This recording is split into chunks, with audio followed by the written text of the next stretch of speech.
What's up, lovers of whiskey and watchers of YouTube? I'm the Malt activist, and as promised, I'm sitting here with Ardbeg's latest release, this barbecue inspired dram called the BizzareBQ. What? Before we begin, a big fat welcome to our first time viewers. Thank you for tuning in. That means you like whiskey, or at least you're interested in it. You want to know a bit more about it. You like whiskey reviews. Maybe you like whiskey lists. Maybe you like whiskey vlogs. Maybe you just like the sight of middle-aged men ranting about whiskey in general. Well, if that tickles your fancy, then this is the channel for you. Why don't you consider subscribing? You know, it won't cost you anything. It's absolutely free. No one will send you an invoice, least of all me. And you know, all you have to do is hit that little red button that says subscribe. Then it has a bell icon. If you hit that bell icon, you'll know when I upload. I mean, it's foolproof. I mean, the geniuses at YouTube, they've thought it through. You and I, we don't have to do anything, right? Just hang out every couple of days. So please consider subscribing. To my returning viewers, what's up, guys? What's happening? Thank you for keeping your standards in life so low that you keep coming back to this channel. It's highly appreciated. To my Patreon and YouTube members, you guys are awesome. Without you, this channel would be absolutely nothing. Okay, on to the whiskey.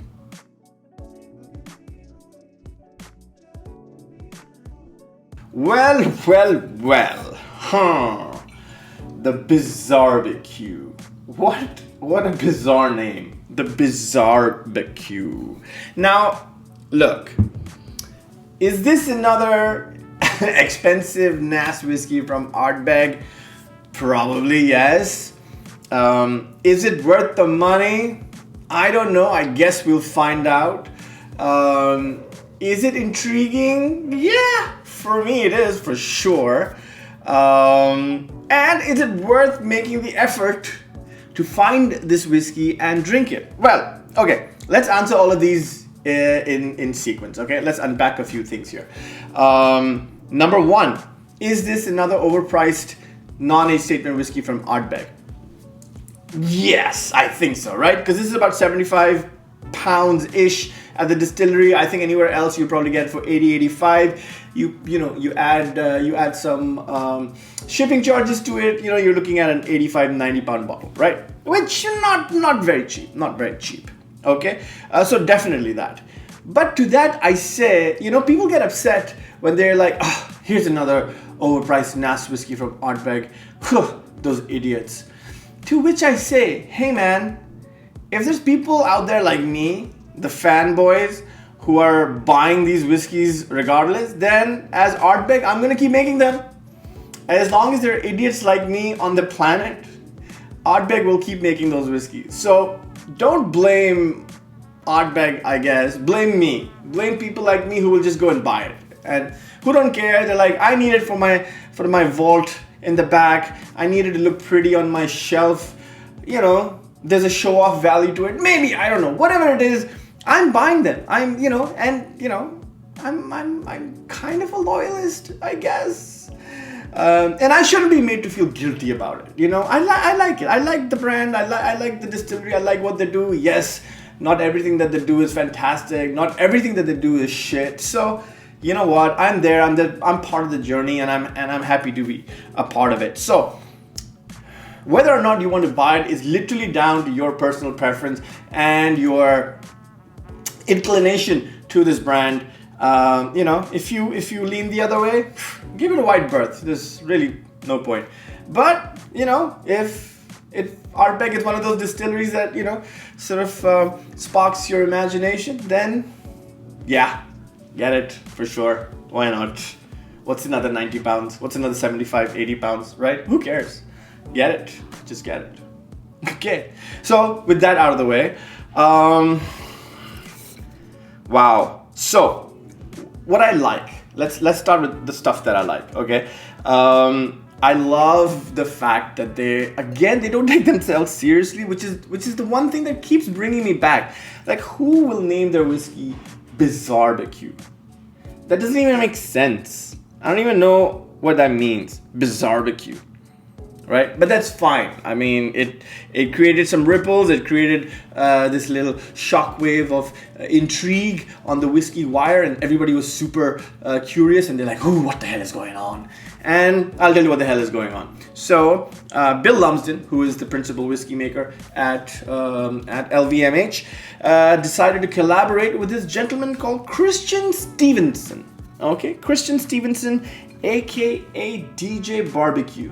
Oh, sorry, DJ BBQ. I don't know if he goes by DJ BBQ. Now, I don't know who Christian Stevenson was or who DJ BBQ is, but then, I remember watching a video on the Ardbeg website a couple of years ago. It was this gentleman who was, dressed like a very fancy hipster lumberjack kind of guy out in the woods, and he was making an Ardbeg old fashioned, and he used a lot of charcoal and burning coals and burning rosemary and stuff like that, and he did it, and I was like, oh, okay, that's interesting. Ardbeg is doing something slightly different. And I guess as it so happens is that they now have some sort of collaboration going on with DJ BBQ.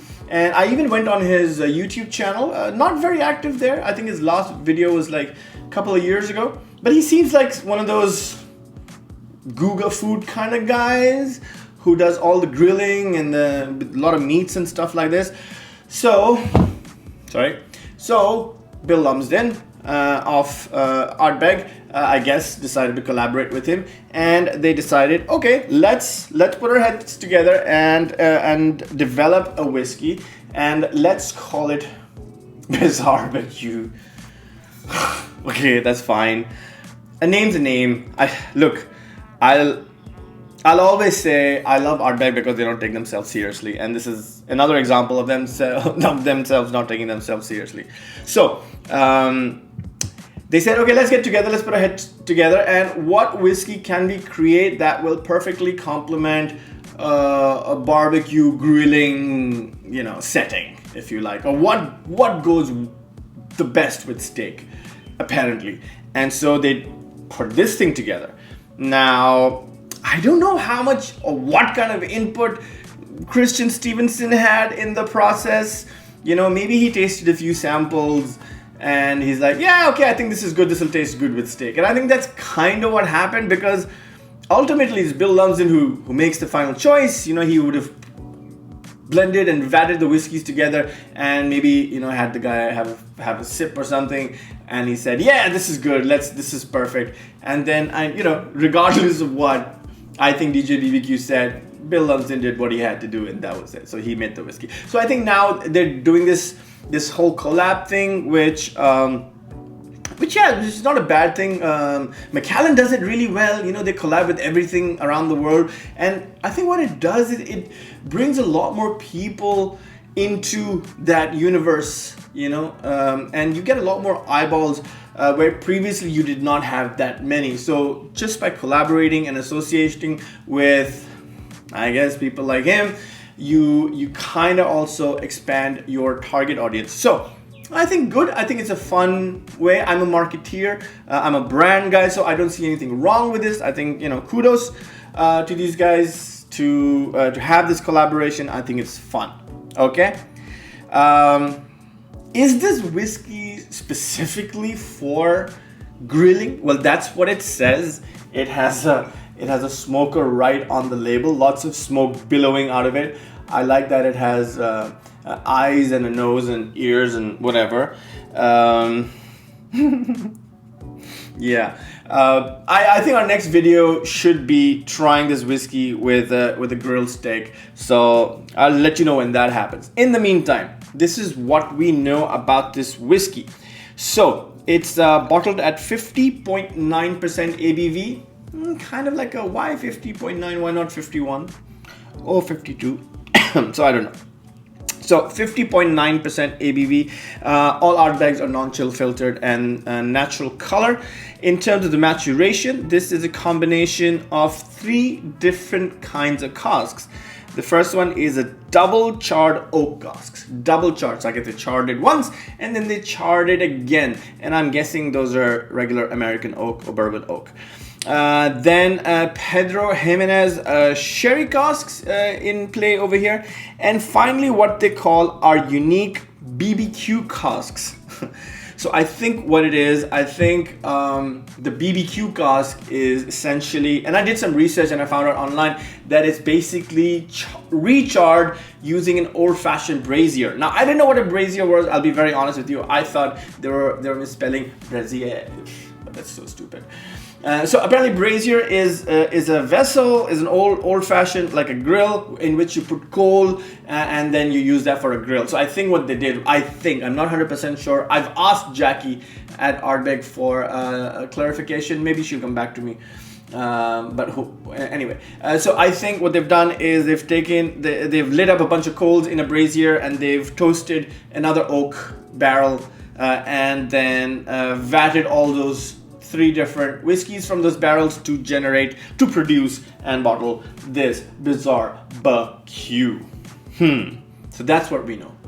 Double charred oak cask. I'm guessing bourbon, American oak, Pedro Jimenez, and this rather unusual BBQ cask, which, to be fair, I don't know if anybody else has done it. So kudos to them for innovating this.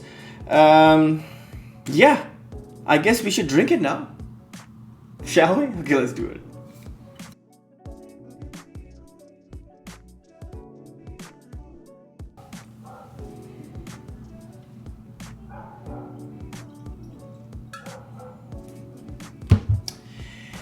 There you go, that's what it looks like. Absolutely natural in color. Wow.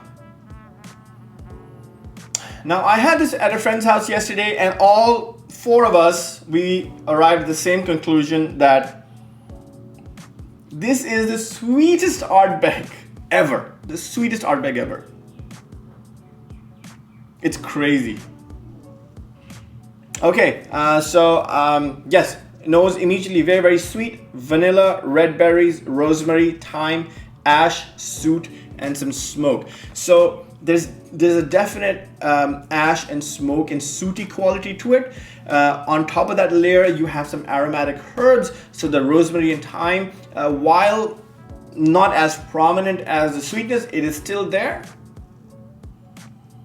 Yeah, I definitely get that. But right on top of that, just probably the first thing that comes to you is the fruity sweetness, is the berry sweetness, which is a very unusual Ardbeg for me, because I'm missing the signature pineapple and lemon lime citrus that is there in most Ardbegs. Definitely missing in this one. So I think probably a higher concentration of the PX sherry in here, and not so much the American oak. Look, this is a good nose. There's absolutely nothing wrong with it. It is not as sooty and smoky and charcoaly as they're making it out to be, because that's what I expected. I mean, it's called the BizzareBQ. There's smoke billowing everywhere. But you know, when you nose it, your first reaction is, ooh, this is very, very sweet. Almost a cloyingly winey sweetness, which is very unusual for an Ardbeg.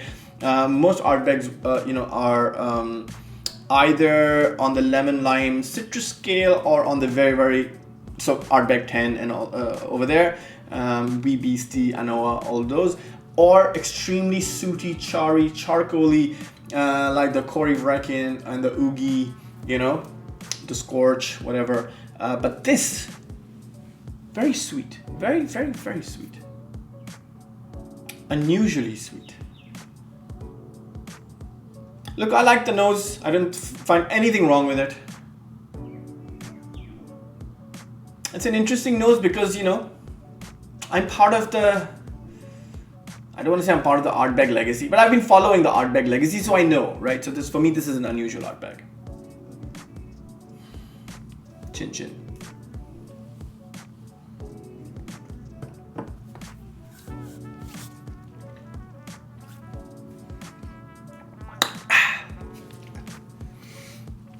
Woo! Whoa. Damn. Lovely mouthfeel, very full, very velvety. Thank you, non-chill filtration. But it's very, very sweet. But the ash comes through much quicker, much more forcefully. than it does on the nose. So your initial reaction is, oh, this is sweet, but bam, ash, smoke, charcoal. Mid palate becomes a lot more minerals and limestone. And then towards the end, faded tropical fruits. That spice rack is back with that rosemary and thyme.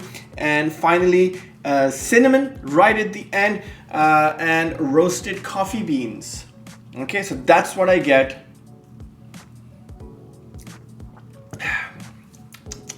On the palate, much more of a truer Ardbeg as compared to the nose. Definitely a much sweeter Ardbeg compared to its other cousins in the range. I like it. I really do like it. I don't find really anything wrong with it.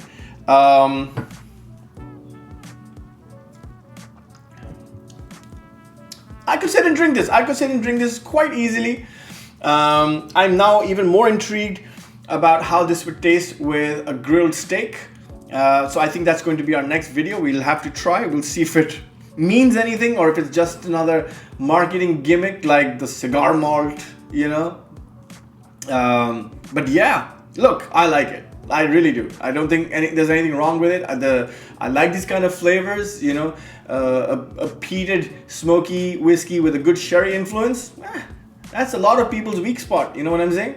So yeah, I like it. I do. I really do. And not because I'm a fanboy. I'm being honest. Just genuinely, good dram. Good dram this.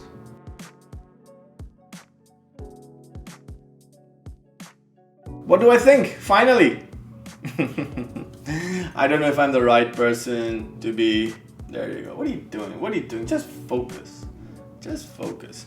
Yeah, man. Look, so I don't know if I'm the right person to be making this review because I'm biased and you guys know, I know everyone at Ardbeg and they're so amazing, they're so cute, they're so nice, and they welcome me, and so it's my happy place when I go to Isla. You know, I have so many memories there. So yeah, you know, 20% of that always travels with me whenever I'm drinking an Ardbeg. So those positive vibes are always there. So it's very hard for me to be like, you know, this whiskey is absolute shit. Like the other day, I dissed the Hypernova, you know.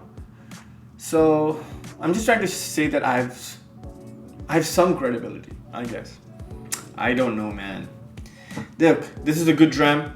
I want to give it a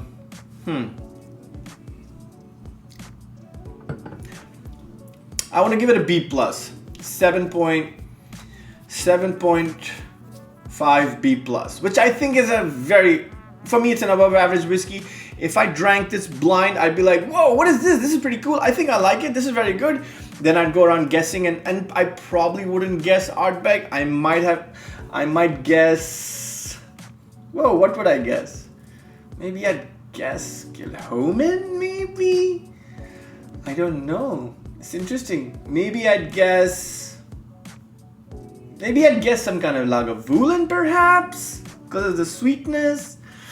But you know, it's an unusual Ardbeg. It's an interesting Ardbeg. I like the story behind it. DJ BBQ in the house, I guess.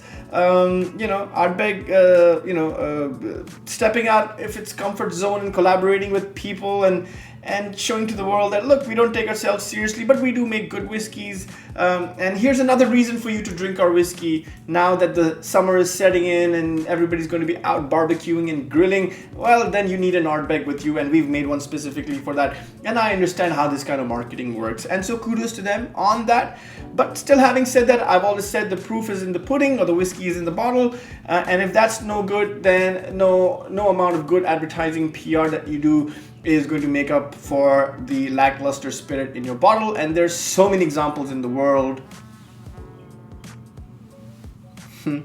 But I think this is a very decent dram. I think there's nothing wrong with it.